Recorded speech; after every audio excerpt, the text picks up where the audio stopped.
বুনো বন আর বনের বন্ধুরা। এরা হলো বনের 5 বন্ধু, যারা সবসময় হেসে খেলে বন বাজারে দৌড়ে বেড়ায়। বন্ধুরা, স্ক্রিনে যাকে দেখতে পাচ্ছেন সে হচ্ছে এক অলস ভালুক, যে কিনা সারাদিন ঘুমিয়ে ঘুমিয়ে কাটিয়ে দেয়, যার নাম হচ্ছে বাবুই। এরপরে যাকে দেখছেন সে হলো এক কেলোরে খরগোশ, যার নাম হচ্ছে জিনু, যে কিনা সারাদিন হেসে খেলে আর দৌড়ে বনের সুন্দর সুন্দর জিনিসগুলো উপভোগ করে।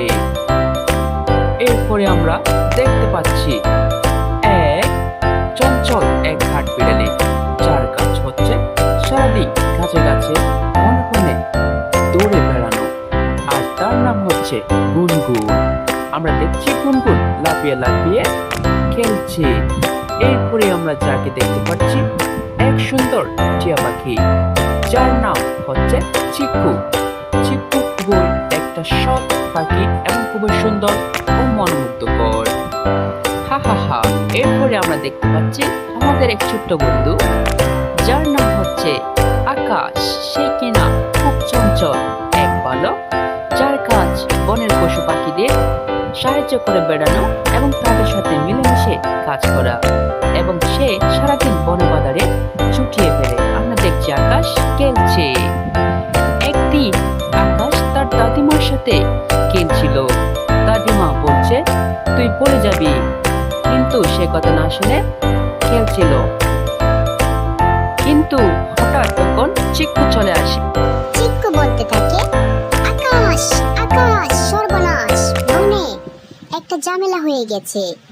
এদিকে বাবুর খাবার পুড়িয়ে গেছে, সে কান্না করছে, এবং গুনগুন কাঠবিড়ালি গাছ থেকে পড়ে আহত হয়ে বেহুশ হয়ে আছে।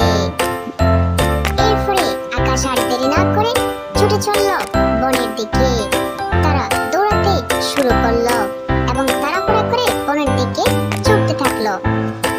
কিন্তু যাওয়ার সময় তাদের খরগোশ ঝিনুকের সাথে দেখা হয়ে যায়। ঝিনুক বলে, আমিও যেতে চাই। সে বলল আমি অনেক দৌড়াতে পারি, চলো আমাকেও নিয়ে চলো, আমি যাব বাবুই আর গুনগুনকে সাহায্য করতে। এরপর আকাশ বলে তাহলে চলো। তারপর তারা তিনজনে তারা আকাশ, চিক্কু এবং ঝিনুক দৌড়াতে দৌড়াতে ছুটে চলে। এরপর তারা বাবুইয়ের কাছে চলে আসে। বাবুই বলে, এই আমার সব খাবার পুড়িয়ে গেছে, আমি এখন কিছু খেতে পারছি না, আমাকে সাহায্য করো আকাশ, আমি খিদের ছুটে মরে যাচ্ছি। এরপর আকাশ তার সব কথা শুনল এবং তাকে বলল, চিন্তা করো না বন্ধু আমার, আমি তোমাকে খেতে দিব। এরপর আকাশ তার পকেট থেকে কিছু একটা বের করলো এবং একটা বড় মাছ বাবুইয়ের দিকে এগিয়ে দিল। বাবুই আর কিছু চিন্তা না করে সে খেয়ে ফেললো এবং খেয়ে তার খিদাটা মেটাতে চাচ্ছে। মাছটা বাবুই আস্ত মাছ গিলে নিল এবং খুশি হয়ে আকাশকে বলল, ধন্যবাদ আকাশ, তুমি আমাকে বাঁচালে। এরপর তারা ছুটে চলল গুনগুন কাঠবিড়ালির দিকে। তারা দেখলো গুনগুন গাছের নিচে পড়ে আছে এবং আকাশ তাকে সাহায্য করতে চাচ্ছে, তার মাথাটা টিপে দিচ্ছে এবং তার মাথায় পানি দিয়ে তাকে তোলার চেষ্টা করছে, এবং সবাই চিন্তিত এবং আল্লাহর কাছে দোয়া করতে থাকে। এরপরে আকাশ তাকে ভালো করার চেষ্টা করছে, সে কিছুতে সুস্থ হলো না। সবাই দাঁড়িয়ে আল্লাহর কাছে দোয়া করলো এবং সবাই চিন্তা করতে থাকে গুনগুন কাঠবিড়ালি কখন সুস্থ হয়।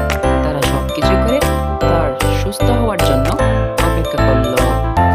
এরপর হঠাৎ গুনগুন কাঠবিড়ালি এক লাফে গাছে উঠে গেল এবং সবাই খুশিতে হাসলো এবং গুনগুন বলল, আকাশ আকাশ এসেছে, আকাশ তুমি আমাকে বাঁচিয়েছ, অনেক ধন্যবাদ তোমাকে, তুমি আমাদের ভাই, তুমি আমাকে আমাদের সব সময় সাহায্য করো, আমরা তোমাকে কোনোদিন বলবো না, আমরা চাই তোমার সাথে প্রত্যেক দিনে খেলতে। তারপর সবাই খুশিতে নেচে উঠল। এর পরের পর্ব দেখতে